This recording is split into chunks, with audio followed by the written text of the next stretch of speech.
Hi friends, അസ്സാം വലൈക്കും. Once again welcome back to She Magazine. എല്ലാവരും എന്ത് പറയുന്നു? സുഖമായിട്ടിരിക്കുകയാണോ? ഞങ്ങളിവിടെ സുഖമായിട്ടിരിക്കുന്നു കേട്ടോ. ഇതിപ്പോൾ മണാലി വ്ളോഗിൻ്റെ ബാക്കിയാണ്. നമ്മളെ മുമ്പത്തെ ഞാൻ ഒന്ന് രണ്ട് വീഡിയോസ് ഞാൻ ചെയ്തിട്ടുണ്ട്, അത് നിങ്ങൾ കണ്ടു നോക്കൂ കേട്ടോ. അതിൻ്റെ കണ്ടിന്യൂഷനായിട്ടാണ് ഈ വീഡിയോ ചെയ്യുന്നത്. ഇന്നാണ് കുറേ ദിവസത്തെ കാത്തിരിപ്പിന് ശേഷം നമ്മൾ മഞ്ഞ് എക്സ്പീരിയൻസ് ചെയ്യാനായിട്ട് പോകുന്നത് കേട്ടോ. ഇത് പോകുന്ന വഴിക്ക് നമ്മൾ ഈ ഡ്രസ്സൊക്കെ ചേഞ്ച് ചെയ്യുന്നൊരു ഭാഗമാണ് കേട്ടോ.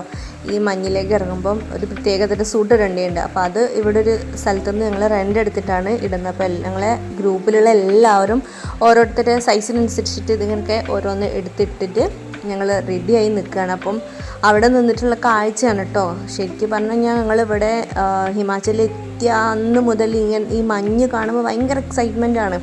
അപ്പോൾ ഇന്ന് ആക്ച്വലി ഞങ്ങൾ മഞ്ഞ് കാണാനായിട്ട് പോവുകയാണ്. ഇത് നല്ല സമ്മർ ടൈമിലാണ് കേട്ടോ ഞങ്ങൾ പോയിട്ടുണ്ടായിരുന്നത്.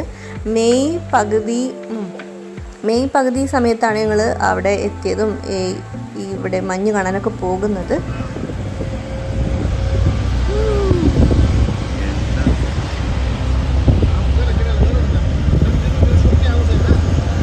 ഞങ്ങൾ നിൽക്കുന്ന ഹോട്ടലിൽ നിന്നും ഒരു 35-40 കിലോമീറ്ററിൻ്റെ അടുത്ത് ട്രാവൽ ചെയ്തിട്ട് വേണം ഈ ഒരു സ്പോട്ടിലേക്ക് എത്താനായിട്ട്. ഇതിന് സ്നോ പോയിൻ്റ് എന്നാണ് പറയുന്നത് ഈ ഭാഗത്തേക്ക്. ഈ മഞ്ഞിങ്ങനെ ദൂരത്തുനിന്ന് കാണുന്ന ആ ഭംഗിയൊന്നും സത്യം പറഞ്ഞാൽ തൊട്ടടുത്ത് എത്തിയപ്പം ഇല്ലായിരുന്നു. പക്ഷേ നല്ല രസമുണ്ടായിരുന്നു ആ വരുന്ന വഴി. ആ മഞ്ഞിങ്ങനെ കട്ട് ചെയ്തിട്ട് നടുവിലൂടെ റോഡ് പോകുമ്പം അതൊരു പ്രത്യേക രസമായിരുന്നു കേട്ടോ. അപ്പോൾ അതാ ഫസ്റ്റായിട്ട് മഞ്ഞ് തൊട്ടിട്ടുള്ളൊരു എക്സ്പീരിയൻസ് ആണ് കേട്ടോ. ശരിക്കും എനിക്ക് പറഞ്ഞാൽ നമ്മൾ ഒരു കംപ്ലൈൻ്റ് ആയ ഫ്രിഡ്ജിൻ്റെ മുകളിലൊരു മഞ്ഞ് മല വരില്ലേ ചില ഫ്രിഡ്ജിൻ്റെ അകത്തൊക്കെ കാണില്ല, ഫ്രീസറിൽ വരുന്നത്. അത് തന്നെ, അത് കുറേ ഒരു ടൺ കണക്കിനൊരു സ്ഥലത്ത് കൊണ്ടിട്ടാൽ എങ്ങനെ ഉണ്ടാവും, സെയിം അങ്ങനെ തന്നെ കേട്ടോ അത്. അപ്പം ഞങ്ങളെ ഡ്രൈവർ ഇതേപോലെ കുറച്ച് തോനെ ആളുകളൊക്കെ ഉള്ള ഒരു ഏരിയയിൽ നിർത്തി തന്നു. അപ്പം ഞങ്ങളവിടെ ഇറങ്ങി കേട്ടോ. എന്നിട്ട് അവിടെ കുറേ സമയം ഞങ്ങൾ മഞ്ഞിൽ കളിച്ചു. ഒരു രക്ഷയില്ല എന്ന് പറഞ്ഞാൽ സൂപ്പർ.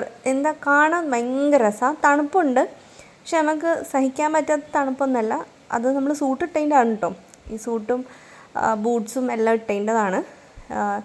ശരിക്കും പറഞ്ഞാൽ സമ്മർ ആയതുകൊണ്ടാണ് ഇങ്ങനെ. വിൻ്റർ ആണെങ്കിൽ ഇത് ഫുള്ള് വൈറ്റ് ആയിരിക്കും.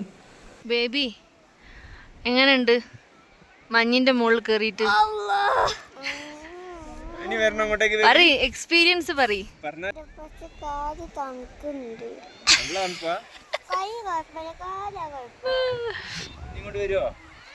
ഇനിയും വരണ്ടേ? ഓ വരൂ. അത് വേണോന്ന്. ഉച്ചക്ക് 12 മണി, നല്ല തണുപ്പ്. ശരിക്കും ഇത് ഉച്ചയ്ക്ക് 12 മണി തന്നെയാണ് കേട്ടോ. നല്ല തണുത്ത കാറ്റുണ്ട്, നല്ല വ്യൂസാണ് ഇവിടെ നിന്നിട്ട്. ഈ ഒരു ഫ്രെയിമൊക്കെ ഉണ്ടല്ലോ, നമുക്ക് ശരിക്കും കണ്ണുകൊണ്ട് കാണുന്നത് ഒരു വേറെ തന്നെ ഒരു എക്സ്പീരിയൻസ് തന്നെയാണ്. ഞാൻ പറയുമ്പം എല്ലാവരും ഒരിക്കലെങ്കിലും ഈ മഞ്ഞൊന്ന് വന്ന് കാണണം. വിൻ്ററിൽ തന്നെ വേണമെന്നില്ല, നമ്മളെപ്പോലുള്ളവർക്കൊന്നും വിൻ്റർ എത്രത്തോളം താങ്ങുമെന്ന് എനിക്കറിയില്ല. ഇത് സമ്മർ സീസണിലാണ് ഞങ്ങൾ വന്നത്. എനിക്ക് തോന്നുന്നു ഈ ഒരു മാസം കൂടി കഴിഞ്ഞാൽ ചിലപ്പം ഇവിടെ മഞ്ഞെല്ലാം പോകുമായിരിക്കും, മഴയൊക്കെ തുടങ്ങി കഴിഞ്ഞാൽ. ഇപ്പം ഞങ്ങളവിടെ മഞ്ഞിൽ കുറേ സമയം കളിച്ചു കേട്ടോ, എത്ര സമയം കളിച്ചു. പിന്നെ ഈ ഒരു വണ്ടി കണ്ടോ, ഇത് ഇവിടെ മാത്രം കാണുന്ന, അതായത് മഞ്ഞുള്ള സ്ഥലത്ത് മാത്രം കാണുന്ന ഒരു പ്രത്യേകതരം വണ്ടിയാണ്. എന്താണെന്ന് മനസ്സിലായോ? ഈ മഞ്ഞ് റോഡിൽ നിന്ന് കട്ട് ചെയ്ത് അത് ക്ലീൻ ചെയ്യുന്ന, അതായത് റോഡ് ക്ലീൻ ചെയ്യുന്ന വണ്ടിയാണ്. മഞ്ഞെല്ലാം മാറ്റാൻ വേണ്ടിയിട്ട് യൂസ് ചെയ്യുന്ന ഒരു വണ്ടി. ഓക്കെ, അപ്പോൾ ഞങ്ങളവിടെ കുറേ സമയം കളിച്ചു. എന്നതിന് ശേഷമാണ് കേട്ടോ ഞങ്ങൾ തിരിച്ച് പോരുകയാണ് ചെയ്തത്. കളിച്ചിട്ടൊന്നും മതിയാവുന്നില്ലായിരുന്നു. കുറേ സമയം കളിക്കുമ്പോൾ നമ്മൾ ടയേർഡാവുന്നുണ്ട്. അങ്ങനെ അവിടെ കുറേ സമയം സ്പെൻഡ് ചെയ്തതിന് ശേഷം ഞങ്ങൾ തിരിച്ച് ഹോട്ടലിലേക്ക് എത്തി. ഇത് ഉച്ചക്കത്തെ ലഞ്ച് വൈകുന്നേരം 5 മണിക്ക് 5:30 കേട്ടോ കഴിക്കുന്നത്. നല്ല ടയേർഡായിരുന്നു, കാരണം കുറേ നടക്കാനൊക്കെ ഉണ്ടായിരുന്നു കേട്ടോ. അപ്പം ഇന്നത്തെ ദിവസം ഈ ഫുഡ് കഴിച്ച് അവസാനിപ്പിച്ചു. ഇതിപ്പോൾ നെക്സ്റ്റ് ഡേ ആണ് ആൻഡ് മണാലിത്തെ അവസാനത്തെ ദിവസം കൂടിയാണ് കേട്ടോ. ഞങ്ങൾ റൂമൊക്കെ വെക്കേറ്റ് ചെയ്തു. ഇതാണ് ഞങ്ങൾ താമസിച്ച ഹോട്ടൽ, അതിൻ്റെ ലോഞ്ചാണ്. അപ്പോൾ ഞങ്ങൾ റൂമൊക്കെ വെക്കേറ്റ് ചെയ്ത് പുറത്തേക്ക് ഇറങ്ങിയപ്പോൾ ഈ ലോഞ്ച് കാണാൻ ഭയങ്കര രസമുണ്ടായിരുന്നു. അപ്പോൾ അത് ഞാനിങ്ങനെ നോക്കി നിൽക്കുമായിരുന്നു. പിന്നെ ഈ ഒരു മിനിയേച്ചർ കണ്ടോ, നമ്മൾ പോയിട്ടുണ്ടായിരുന്ന ഹഡിംബ ടെമ്പിളിൻ്റെ ഒരു മോഡലാണ് ഈ ഒരു ഇവിടെ ലോഞ്ചിൽ വെച്ചിട്ടുണ്ട്. അതൊക്കെ നല്ല ഇഷ്ടപ്പെട്ടു. പിന്നെ ഇതാണ് നമ്മളുടെ മെയിൻ ടൂർ കോർഡിനേറ്റർ. പിന്നെ ഒരാളും കൂടി ഉണ്ട്. ഇവർ 2 പേരുമാണ് കേട്ടോ ഒരു ബസ് നിറയെ നമ്മളെ മേച്ച് കൊണ്ട് നടക്കുന്നത്. ശരിക്കും സമ്മതിച്ചേ പറ്റുള്ളൂ. കാരണം ഇത്രയും ദൂരം ഇവർ അത്ര എന്താ പറയുക ഏജ്ഡ് ആയിട്ടുള്ള ആൾക്കാരൊന്നുമല്ല, വളരെ ചെറുപ്പക്കാരായിട്ടുള്ള 2 ആൾക്കാർ ഒരു ബസ് നിറയുള്ള ആളുകളെ മേച്ച് കൊണ്ടെടുക്കുക പറഞ്ഞാൽ ചില്ലറ കാര്യമല്ല. ഭയങ്കര ഫ്രീ ആയിട്ട് നമ്മളെ വിട്ടു. ഭയങ്കര റെസ്ട്രിക്റ്റഡ് ഒന്നല്ലായിരുന്നു കേട്ടോ അവർ. ഇതാണ് ഞങ്ങൾ താമസിച്ച ഹോട്ടൽ ന്യൂ കെനിൽവർത്ത് ഇൻ്റർനാഷണൽ ആണ്. മണാലി മോൾ റോഡിൻ്റെ തൊട്ടടുത്ത് തന്നെ ആയിട്ടാണ് കേട്ടോ ഈ ഒരു ഹോട്ടൽ വരുന്നത്.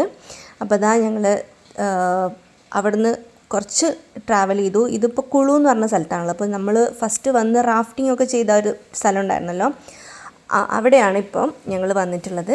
പാരാഗ്ലൈഡിങ് ചെയ്യാനായിട്ടാണ്. ഞങ്ങൾ മുകളിലോട്ടേക്ക് പോകുമ്പോൾ തന്നെ, അതായത് മണാലിയിലേക്ക് പോകുമ്പോൾ തന്നെ പാരാഗ്ലൈഡിങ് ചെയ്യണം എന്ന് ഫസ്റ്റേ പറഞ്ഞിട്ടുണ്ടായിരുന്നു. അപ്പം ഇവരൊക്കെ പറഞ്ഞു അന്ന് വെതർ അത്ര നല്ലതല്ലായിരുന്നു, അതുകൊണ്ട് നമുക്ക് തിരിച്ചു വരുമ്പോൾ എന്തായാലും ഇത് ചെയ്യാമെന്ന് പറഞ്ഞു കേട്ടോ. അപ്പം പാരാഗ്ലൈഡിങ്ങിനുള്ള ആരൊക്കെയാണെന്ന് നോക്കിയിട്ട് അവരെല്ലാം ഒരു ഫോം ഫില്ല് ചെയ്യാനൊക്കെ ഉണ്ടായിരുന്നു കേട്ടോ. അവിടെ പാരാഗ്ലൈഡിങ്ങിൻ്റെ റേറ്റും കാര്യങ്ങളും ഈ അഡ്വഞ്ചേഴ്സിൻ്റെ റേറ്റും കാര്യങ്ങളൊക്കെ ഞാൻ വേറൊരു വീഡിയോയിൽ പറയാം കേട്ടോ. അപ്പോൾ ഇതിൽ നമ്മുടെ എക്സ്പീരിയൻസസ് പറയാം. ആദ്യം അവിടെ നിന്ന്, അതായത് നമ്മൾ ഈ ഒരു മെയിൻ സ്ഥലത്തു നിന്ന് നമ്മളിപ്പം പേരൊക്കെ എഴുതി കൊടുത്തില്ല, അവിടെ ഒരു വണ്ടി വരും. ആ വണ്ടിയിൽ കയറിയിട്ട് ആദ്യം ലാൻഡിങ് പ്ലേസിലേക്കാണ് ഫസ്റ്റ് പോകുന്നത്. അതായത് പാരാഗ്ലൈഡിങ് ചെയ്തിട്ട് ലാൻഡ് ചെയ്യുന്നൊരു സ്ഥലമുണ്ട്.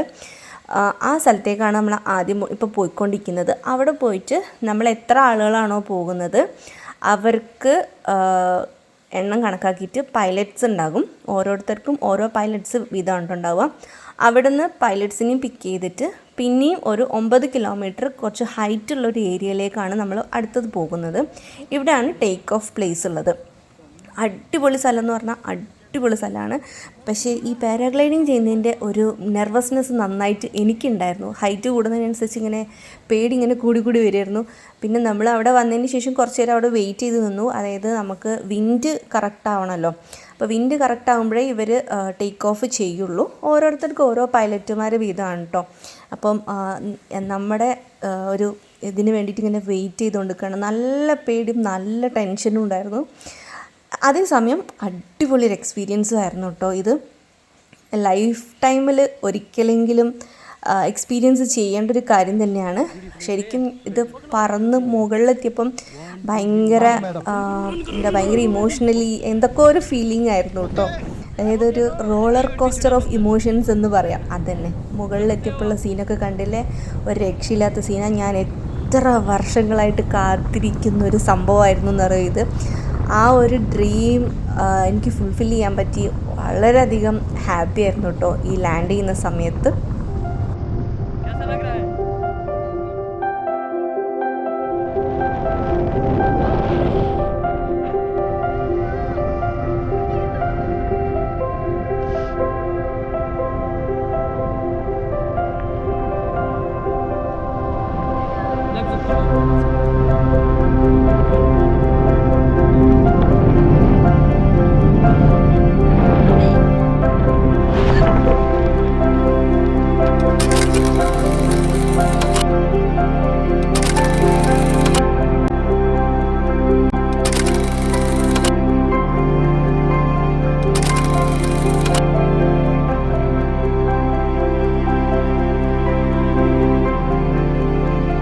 ഇതിൻ്റെ ഒരുപാട് ഡീറ്റെയിൽ ആയിട്ടുള്ള കാര്യങ്ങൾ പറയണമെന്നുണ്ട്. ഞാനതൊരു വേറൊരു വീഡിയോ, സെപ്പറേറ്റ് വീഡിയോ ആയിട്ടുണ്ടെങ്കിൽ ഞാൻ ചെയ്യാം കേട്ടോ. പിന്നെ അന്നത്തെ ദിവസം പിന്നെ പാരാഗ്ലൈഡിംഗ് ഒക്കെ ഞങ്ങൾ എല്ലാവരും കംപ്ലീറ്റ് ചെയ്തു. അതിന് ശേഷം പിന്നെ ട്രാവൽ ചെയ്തു കേട്ടോ. പിന്നെ ഞങ്ങൾ തിരിച്ച് ഡൽഹിക്ക് പോന്നു. രാത്രി ആയിട്ടുണ്ട് കേട്ടോ തിരിച്ചു പോകുമ്പോൾ. ഡൽഹിയിൽ പിറ്റേന്ന് രാവിലെ ആയപ്പോഴാണ് എത്തിയിട്ടുണ്ടായിരുന്നത്. ഇനി അടുത്ത വീഡിയോസായിട്ട് നമ്മൾ ഡൽഹിയിലെ വീഡിയോസ് ആയിരിക്കും ചെയ്യാം. അതൊരു 4-5 ദിവസം ഞങ്ങൾ ഡൽഹിയിലുണ്ടായിരുന്നു. ആ ഒരു എക്സ്പീരിയൻസ് ഒക്കെ നിങ്ങളായിട്ട് ഷെയർ ചെയ്യാം. അപ്പോൾ ചാനൽ ഇപ്പോൾ തന്നെ സബ്സ്ക്രൈബ് ചെയ്യുക കേട്ടോ, സബ്സ്ക്രൈബ് ചെയ്യാത്തവരുണ്ടെങ്കിൽ. അപ്പോൾ ബാക്കി വിശേഷങ്ങളെല്ലാം മറ്റൊരു വീഡിയോ ആയിട്ട് വരാം. Until then, bye from Shifa Shavir.